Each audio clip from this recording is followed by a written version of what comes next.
Right now, inside churches, online sermons, Bible studies, and comment sections, a quiet but serious debate is growing, and most people outside the Christian world have no idea it is happening. Believers are not arguing about whether Jesus is real. They are arguing about when he returns, how he returns, and whether the rapture happens before, after, or during the coming tribulation. This disagreement is not new, but today it feels louder, sharper, and more divisive than ever, because the world itself feels unstable, and when pressure increases, beliefs collide. Jesus warned that before the end, even the elect would struggle with deception, not because truth disappears, but because voices multiply. One pastor says the rapture is imminent. Another says it is misunderstood theology. One group waits expectantly. Another warns against escapism. And caught in the middle is the everyday believer asking a simple but heavy question: what does the Bible actually say? And why does this topic divide Christians so deeply? In America, this debate carries unique weight because faith and culture are tightly woven together. From revival tents to megachurches, from YouTube prophecy channels to quiet Sunday schools, the rapture has shaped how millions interpret world events, wars, elections, technology, even natural disasters. For some, it brings comfort, for others, confusion, and for some, it brings fear. Not fear of Christ, but fear of being wrong. Wrong about timing, wrong about preparation, wrong about salvation. And this fear fuels division, because when people feel uncertain, they defend their position harder. One side believes the rapture will happen before the tribulation, a sudden removal of believers before God's judgment unfolds on the earth. They point to verses about being spared from wrath, about being taken up in the clouds, about the church not being appointed to judgment. They see the rapture as mercy, as protection, as the loving act of a father removing his children before the storm. Their message is urgent: stay ready, stay watchful. He could come at any moment. Another side strongly disagrees. They argue that believers throughout history have endured suffering and that the church is not promised escape, but endurance. They point to Jesus' words about tribulation, about perseverance, about being hated for his name. They warn that teaching an early escape creates weak faith, unprepared for hardship, and they fear that when suffering comes, many will fall away, thinking they were abandoned because their expectations were wrong. Then there are those who believe the rapture and the second coming are the same event, not two separate moments.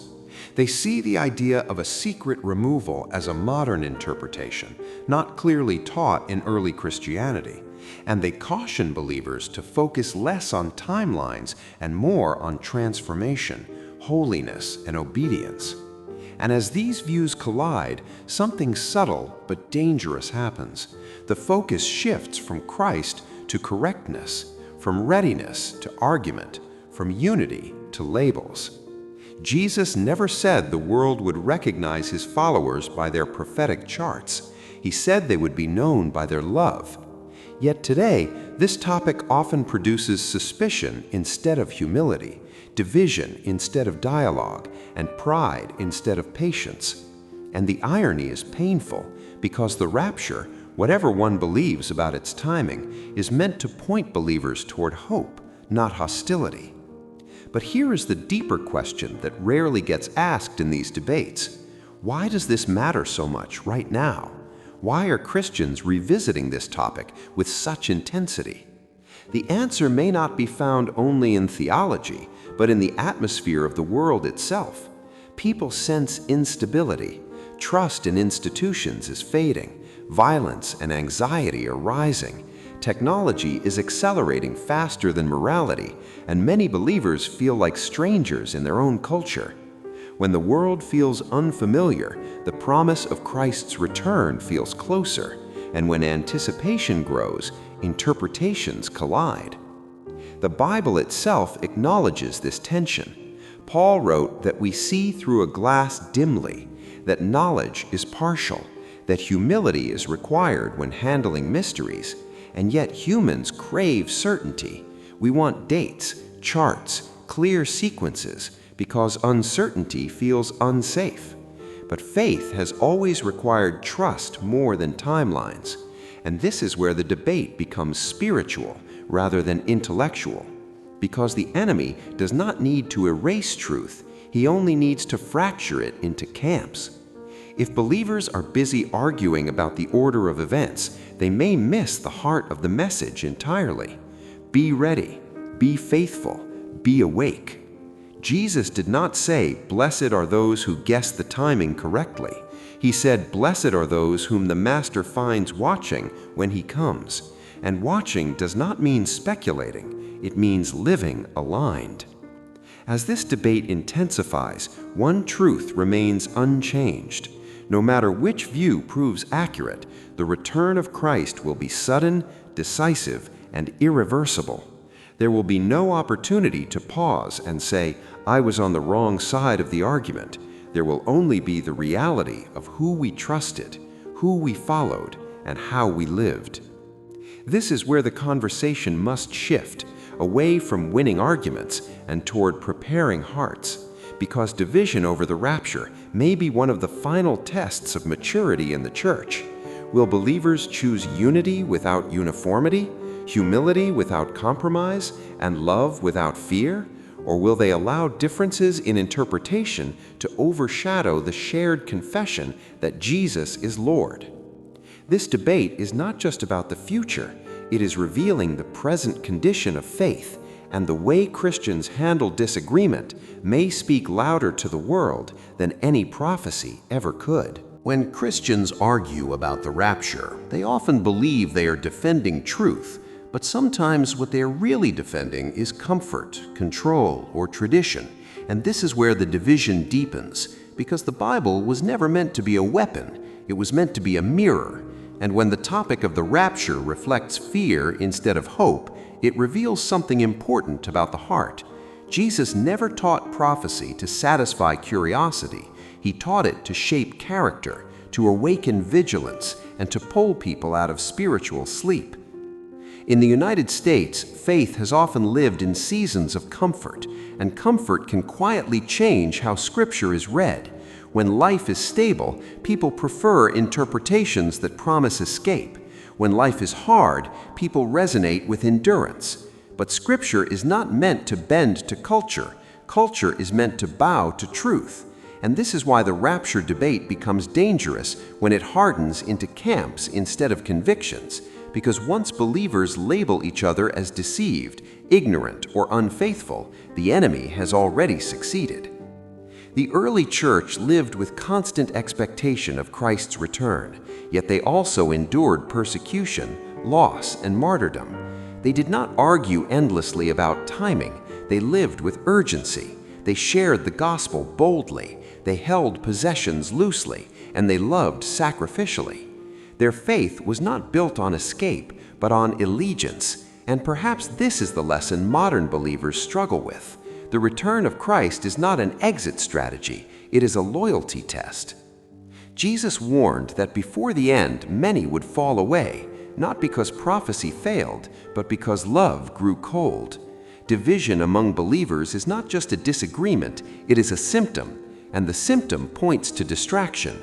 When focus shifts from Christ to controversy, from obedience to speculation, from humility to certainty, the heart slowly drifts.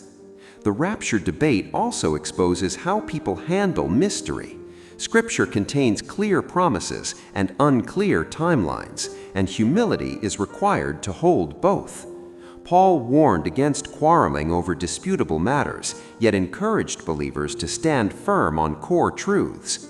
The timing of the rapture is important, but it is not the gospel. The gospel is Christ crucified, resurrected, and returning. And any belief that weakens love, faithfulness, or readiness misses the point entirely. What if the real question is not when the rapture happens, but who is actually ready? Readiness is not about having the correct chart, it is about having a surrendered life, about forgiveness instead of bitterness, obedience instead of compromise, faith instead of fear. Jesus said many would say, "Lord, Lord," and still be unprepared, because readiness is relational, not informational.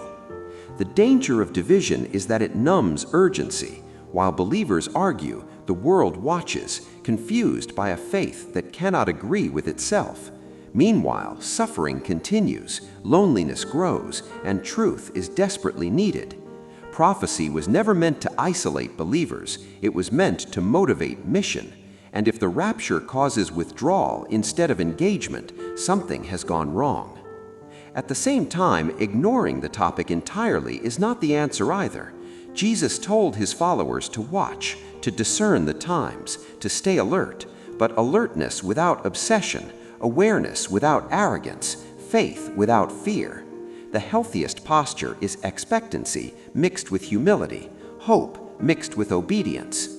No matter which view proves accurate, one reality is unavoidable: Christ will return, and when he does, the debates will end instantly. There will be no denominational sections, no theological camps, no arguments left to settle. There will only be truth revealed and hearts exposed. And in that moment, the question will not be who was right, but who was faithful. Perhaps this is why division over the rapture is allowed to exist, because it forces believers to confront what they truly trust. Is it a system, an interpretation, a teacher, or Christ himself? Faith that survives mystery is stronger than faith built on certainty alone, and unity that survives disagreement is more powerful than agreement without love. The church does not need uniformity on timelines, it needs unity in purpose. Jesus prayed that his followers would be one, not so they would win arguments, but so the world would believe. And if the rapture is meant to remind believers that this world is temporary, then division over it contradicts its very purpose. The return of Christ should not make believers fearful of suffering, nor careless about living. It should produce reverence, clarity, and courage. Courage to live differently, courage to love deeply, courage to stand firm even when misunderstood, because readiness is not about being taken away, it is about being found faithful. So, whether Christ returns sooner than expected or later than imagined, the call remains the same. Watch, pray, stay awake, stay humble, stay united, and above all, stay close to Him. Because when the clouds part and truth is revealed, the only thing that will matter is not which side of the debate you stood on, but whether you walked with Jesus when it mattered most.